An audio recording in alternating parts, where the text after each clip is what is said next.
Shalom twonge kandi kubasuhuza inshuti bavandimwe badukurikirana hirya no hino ku isi. Uyu ni umugoroba mwiza, twonge kandi kubasuhuza aho bwije naho bukeye. Tubahaye kaze mwese inshuti zacu badukurikirana, badukorera subscribe, like, share and comment. Twonge kandi muri studio zacu 5M Selpa Kalingi. Uyu munsi twabazaniye umutumirwa mwiza, imfura y'umurenge.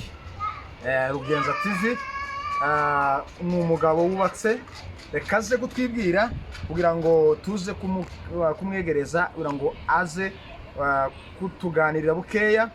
Uyu munsi ko ni umutumirwa wacu dufite, turakwakira inshuti muvandimwe. Urakoze cyane 5M Selpa Kalingi. Yego. Ndishimye kuba ndi muri studio zanyu. Hanyuma rero ndizi ibyo magambo ubakunda kandi mukunda cyane ni Rugenza TV, aho ni muzoza mudukurikirana 5 kuri 5. Tubasaba gukora subscribe, share na comment ku muvandimwe 5M Selpa Kalingi. Akaba yifuje ko tuza kuganira nawe byiza byimbitse, ariko kandi ndasaba ko mumuzamura abakunzi ba Rugenza TV, munyarukire kuri 5M Selpa Kalingi, mukore subscribe, share na comment kugira ngo ibiganiro byiwe bizoza bibagera kuri. Kandi nawe aribwo bwa mbere ukidukurikira, ukicumva message yanje, ukicumva ico nshatse kuvuga, mwe mudukunda kandi natwe dukunda the police, cyo kintu muze kudufasha mu mukora subscribe, tumuzamure. Abana bavandimwe nabo bifuje ko batumbagira bakameranga kujya kwikizu kiri mu gihe. Arakoze cyane umuvandimwe kwibwira abadukurikirana hirya no hino ku isi. Uyu mugoroba twamusuye, twageze iwiwe kabisa kandi yatwakiriye neza, turakwegereje. Ni karibu na kaze kandi buriya turi babagabo baganira ntibatane mu. Asante cyane. Rwose kuko mutubona hano, turi kumwe n'umuvandimwe hano, imfura y'umurenge, Rugenza TV. Rwose tumuhaye kaze muri studio zacu. Rugenza, reka tukubaze tubazo dukeya kugira ngo ugende dusobanurira, kubera ko channel yacu kenshi cyane ishingiriye mu guhugurana, gutanga impuguro, kubera ko uri umuntu abantu benshi bakurikirana hirya no hino ku isi, kandi abantu benshi barakuzi. Reka tukubaza akabazo ngo ubashe gusobanurira abantu, kugira ngo abantu batumirwa bacu n'inshuti zacu bagende basora, kuko kenshi bagiye bagira ngo mugende mudushake umuvandimwe Rugenza kugira ngo waze muri studio zacu, kuko baragukeneye cyane, kuko abantu benshi baragukunda. Asante cyane. Aha muri Kenya, Nairobi, Kayori, niho turi, abantu baragukunda cyane.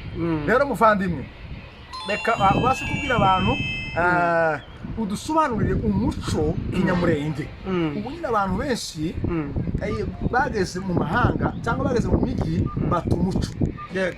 Ruguru iwacu muri Kongo, abagabo cyangwa abakristo ntibajyaga inyama z'ingurube, abakristo ntibajyaga inyama z'igipfuru, ariko tugeze hano mu mujyi nizo zabaye umuco.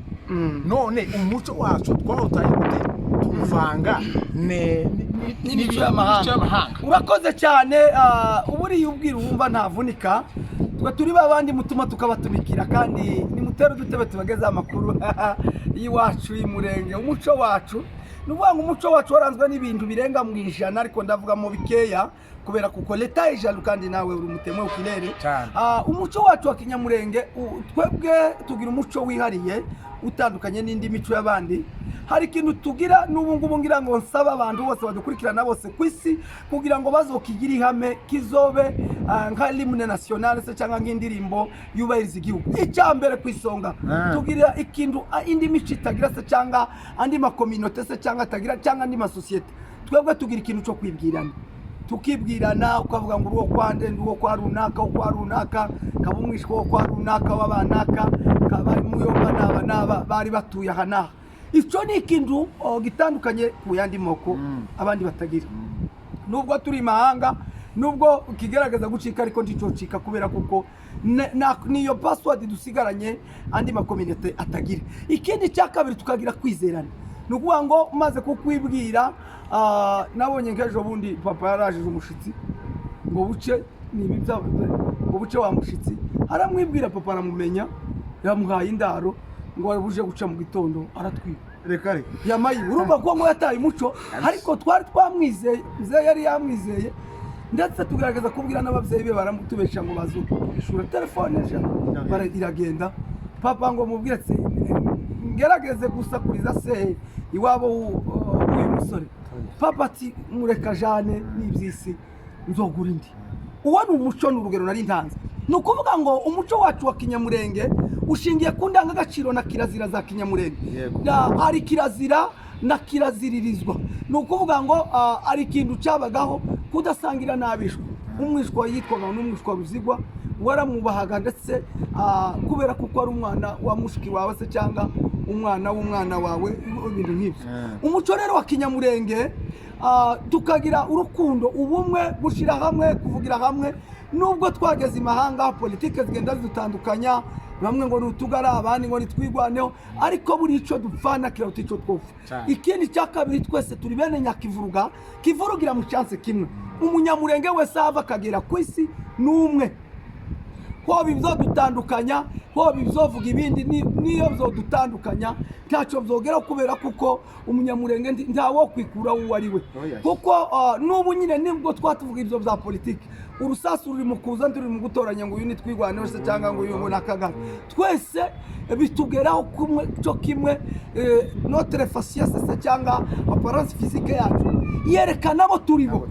rero n'ubu ngubu talash uri ku gahigo uri kuri pano yo kwicwa n'umututsi wese yaba ari uwo muri Nord Kivu cyangwa se muri Sud Kivu twese urupfu ni rumwe amaraso namwe kandi icyo twopfa nzico ruta n'ubundi amaraso yacu kuko umunyamurenge n'umuntu rero kuco warumbajije kujanye n'umuco umuco abantu benshi barawutaye aho uri mu gusanga abana b'abakobwa mbere ndi bambaraga amapataro abana b'abakobwa mbere ndi wasangaga atoca imbere ya sebuko yambaye ipataro ariko ubu nyine ari mu guca imbere ya sebuko karamutera salito numva abantu bintu bigeze iwacu kera ntitwagiraga amadivorce ariko ko turayabonera mu mahanga abantu bari mu kuyarya nk'ababarya shikarete cyangwa capati iwacu twagira umuco wacu wihariye aho umugore yabonaga umukazana yabonaga sebukwe akaba yo kwimbiraho aje ariko ubu nyine abakazana ari mugura na sebukwe kaza mukubita kike cyangwa ngo biti cyangwa akabona mumugiraho wewe wabona mukazana bwirazaho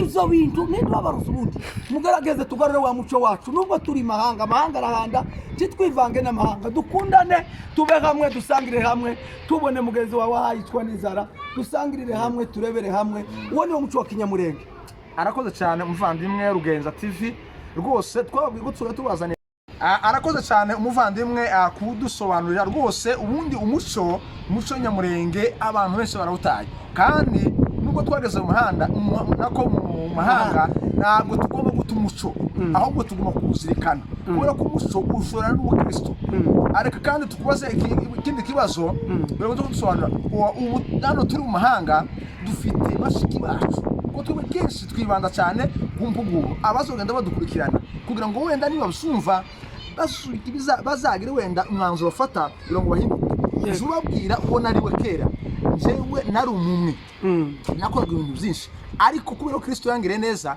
arampindura niyo mpamvu tugenda tubazanira abantu bagenda babigisha babasobanurira uburyo tugomba kwitwara Rugenza TV yego uyu reka twere tukubaze ni ukuvuga ngo dufite bashiki bacu dufite barumuna bacu muri gihe tugezemo ni nkaho abantu basigaye bitwara nabi ariko dukeneye kugira ngo wenda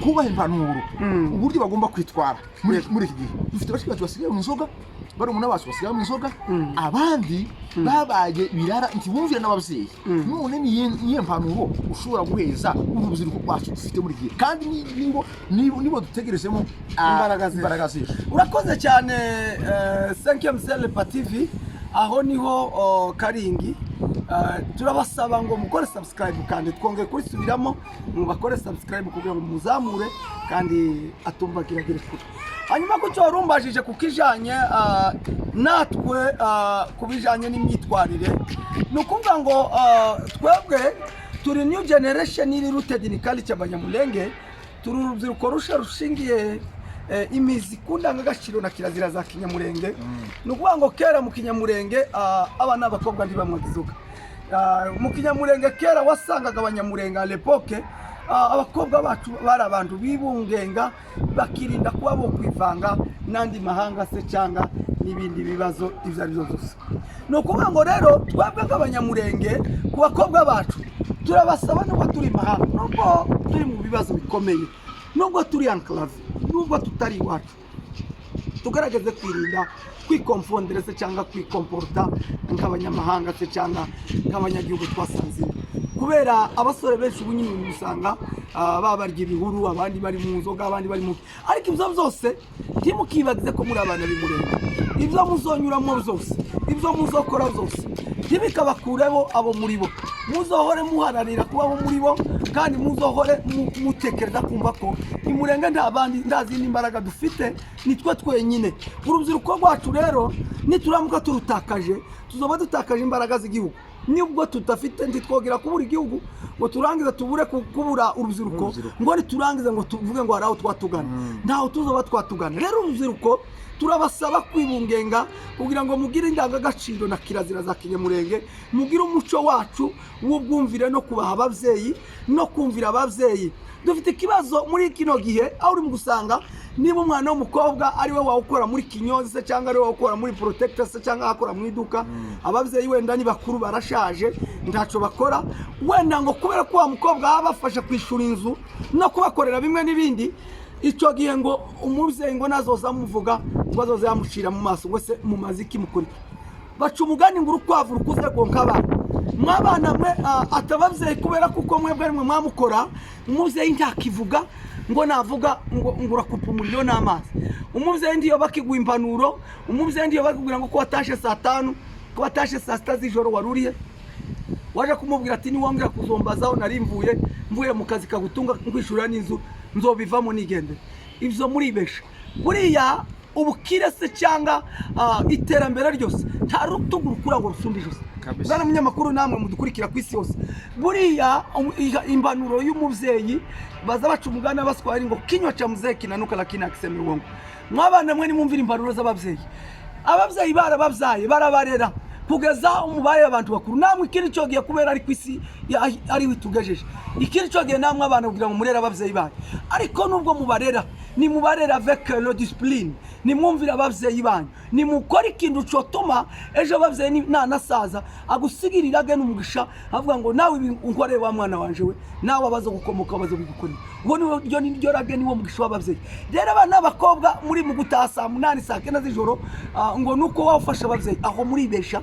Nimugerageze mukorera ababyeyi neza, mutitangira itama, nimugerageze mwubaha ababyeyi, nimugerageze muti kandi mumenye umuco wa kinyamurenge, indangagaciro na kirazira za kinyamurenge, nukubaha, nuguca bugufi, nukugira urukundo rwo gukunda ababyeyi n'abandi kugira ngo ejo hanyu akomeze habe heza. Murakoze bwana Mwimba. Arakoze cyane umuvandimwe Rugenza TV rwose, aduhaye impanuro nziza kandi atanze impuguro nziza kuba dukurikirana n'abazo dukurikirana rwose. Nyabuna mutwumve kandi birababaje cyane kugira urubyiruko, kandi twa dufite ubuzima bwinshi, ariko urubyiruko dufite wenda nta terambere turimo dutegura, tidutegura ahazoza hacu heza.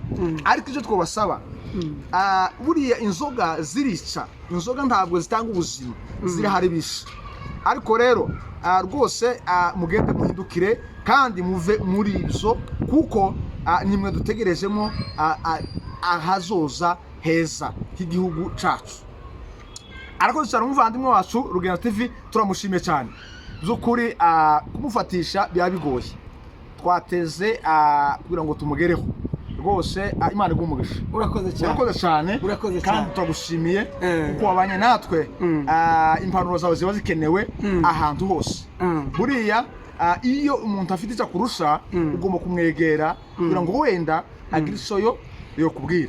Gira ijambo rimwe ubwira abakunzi bacu. Urakoze cyane, nanjye ndagushimiye kuba mwavuye Kasarani mukaza kundeba. Ku by'ukuri ndabashimiye. Buriya brand yanjye nk'uko bisanzwe sukwiyemera igeze kuri.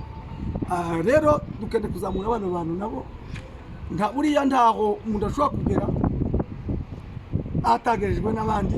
Uvuga ngo hano ndi nanje narahagejejwe, nawe aho uri ukene kugera aho ndi kugira ngo nanje mpakugeze, nanje aho ndi nongere mbona abandi bangeza ahandi nanje ntaragera. rero ibintu byose ni escalier. Abongereza bazavuga ngo life is a long process, getting tired long life and promoted by dynamic purpose.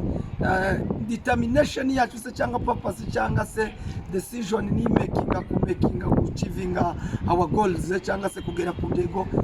Ndabashimiye cyane, nsaba bano bantu bose 5e Zele Pakalingi mukora subscribe, share na comment kugira ngo ibiganiro byiwe bizozabe. Hanyuma namwe bakunzi bacu mudukurikirana 5 kuri 5, ndabakunda kandi tubifurije ishya n'ihigwe niyo tugitangira umwaka.